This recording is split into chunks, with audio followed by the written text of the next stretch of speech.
Mount Everest is a mountain that has always been a dream destination for many climbers throughout their lives. With its massive height, it stands as a majestic and awe-inspiring peak. However, due to harsh weather conditions and challenging terrain, it presents perilous routes filled with sudden storms that could potentially lead to climbers' deaths. In today's video, we will explore the most significant events surrounding this magnificent, majestic, yet dangerous mountain. Let's embark on this challenging and extraordinary journey together. Mount Everest is located on the border of the Tibet Autonomous Region between Nepal and China. As the summit of the Himalayan mountain range in South Asia, Everest captivates with its massive height of 8,849 meters. Contrary to popular belief, Everest is not the tallest mountain in the world when measured from the Earth's center. It is only the tallest when measured from sea level. Otherwise, if measured from the Earth's center, the tallest mountain is Mount Chimborazo, located near the equator. The history of Mount Everest dates back millions of years. The Himalayas began to form approximately 40 to 50 million years ago due to the collision between the Indian-Australian plate and the Eurasian plate. The region took its current shape during the Pleistocene epoch, which occurred around 2,580,000 to 11,700 years ago. Research conducted by geologists and scientists has revealed that Mount Everest shifts northeastward and rises by 1–2 centimeters every year. This means that climbers who ascend the mountain in different years are technically climbing to slightly different heights. However, these minor differences are negligible compared to the mountain's massive size, so climbers do not record them, and the mountain's official height remains unchanged. The rock formations on Mount Everest vary significantly in different regions. For instance, the rocks at the base are composed of magmatic granites. As you ascend, sedimentary rocks become more prominent, and these rocks are particularly fascinating because they are remnants of the ancient Tethys sea floor, which disappeared after the tectonic collision. Just below the area, known as the summit pyramid, there is a distinctive layer of rocks called the Yellow Band. As you might expect, the summit of Mount Everest is perpetually covered in snow.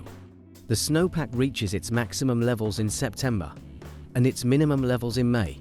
Additionally, the oxygen level at the summit is about 1/3 of the oxygen level at sea level, meaning that the challenges you'll face at the top won't just be limited to snow and the terrain. You'll also struggle to breathe. The highest temperature on Mount Everest occurs in July, with an average of approximately -19 degrees Celsius. The lowest temperatures are observed in January, ranging between -30 and -60 degrees Celsius during these months. Another significant danger on Mount Everest is the sudden storms. These storms can rapidly lower the temperature of the environment and reach wind speeds of up to 160 km per hour.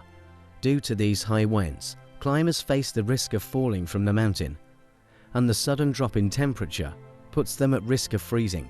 Have you ever wondered where Mount Everest got its name? In 1852, the British, who had been surveying the Indian subcontinent since the early 1800s, discovered the highest mountain in the Himalayas. At the time, the British named it Peak 15. However, later on, Andrew Waugh, who was the General Surveyor of India, proposed naming the mountain after Sir George Everest and submitted this suggestion. The proposal was widely accepted, and the mountain's name was changed to Everest. Sir George Everest was born in Wales in 1790 and spent most of his career conducting surveys and research in India. Before climbing Mount Everest, whether they are professionals or beginners, everyone must undergo a series of mandatory preparations and training. To date, only about 5,000 people have reached the summit of Everest, with the first successful ascent achieved in 1953. Especially during those times, climbing the mountain was even more challenging due to technological limitations, requiring more extensive preparations. First, anyone planning to climb the mountain must undergo intensive physical training months before the climb and reach their peak physical condition. This is because climbing Everest involves a long and arduous journey, compounded by extreme weather conditions and challenging terrain. Therefore, climbers must possess physical endurance far beyond their usual limits. Additionally, before starting the ascent, climbers should practice by scaling less demanding mountains and engaging in prolonged exercises in snowy terrains and cold weather conditions. Alongside physical training, those planning to climb Everest must also engage in psychological exercises. Since life can be at stake in critical moments, mental resilience is among the most important factors. When someone reaches a point of psychological exhaustion, no matter how physically strong they are destined to fail. Moreover, climbers typically lose 20% of their body weight during the ascent and must take necessary precautions to deal with this. Those who decide to climb Everest should begin specialized training a year in advance with experienced professional climbers. These instructors teach individuals how to cope with various physical, psychological, and environmental challenges they may encounter during the climb. At the end of the training, climbers receive a certification and approval to proceed with their ascent of the mountain. To date, 280 people who attempted to climb Mount Everest have tragically lost their lives, with 72 deaths occurring since 2010. Most of these deaths are attributed to exhaustion, avalanches, and falls from the mountain. Additionally, a well-known legend surrounds Everest. The bodies of many who lose their lives on the mountain often remain there for years. This is because it is nearly impossible to bring vehicles to such altitudes, and the recovery teams who attempt to retrieve these bodies face extreme danger themselves. Even though these teams work in an organized manner, the unpredictable forces of nature can lead to sudden disasters. Another cause of death on the mountain is acute mountain sickness, which can result in symptoms such as vomiting, dizziness, and headaches. Like other risks, the onset of these symptoms can be sudden. If there is no nearby camp, climbers suffering from this condition may succumb to death due to falling off the mountain or freezing in place. As mentioned earlier, there are numerous risks along the journey to Mount Everest, many of which can unfortunately end in tragedy.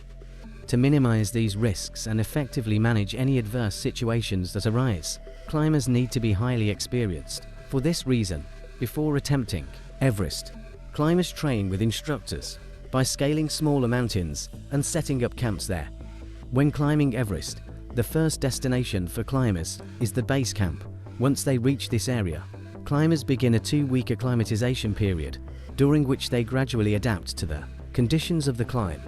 Throughout this period, climbers undertake exploratory climbs, both upward and downward, allowing them to adjust to high altitudes and other mountain conditions. However, reaching the base camp itself is a significant challenge, as it requires traveling approximately 65 kilometers.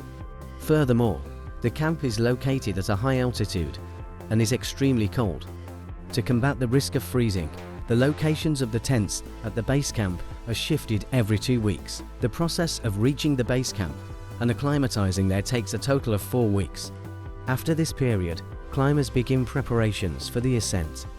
Once they have finalized their preparations, including food, clothing, and other essential supplies, they rest briefly before embarking on their climb to the summit. After starting the climb, climbers have two main routes to choose from. Although 17 different paths have been used to ascend Everest over the years, some of these have been closed due to avalanches and heavy snowfall, while others are no longer preferred because of their extreme danger. The two primary routes are the Southeast Ridge and the Northeast Ridge.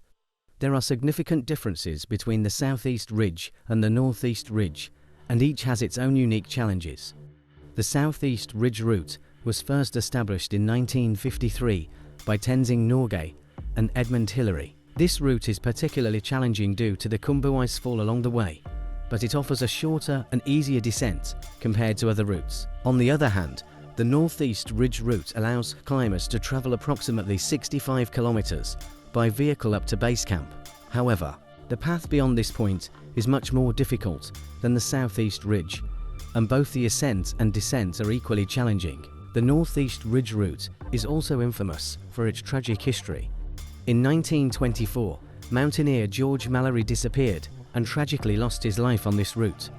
The route was not successfully completed until 1960, when a Chinese team made the first ascent. The Kumbu Icefall, mentioned earlier, is one of the most critical and dangerous sections for climbers attempting to scale Everest. This icefall is notorious for its sudden avalanches, cracking ice, and deep crevasses that can form unexpectedly.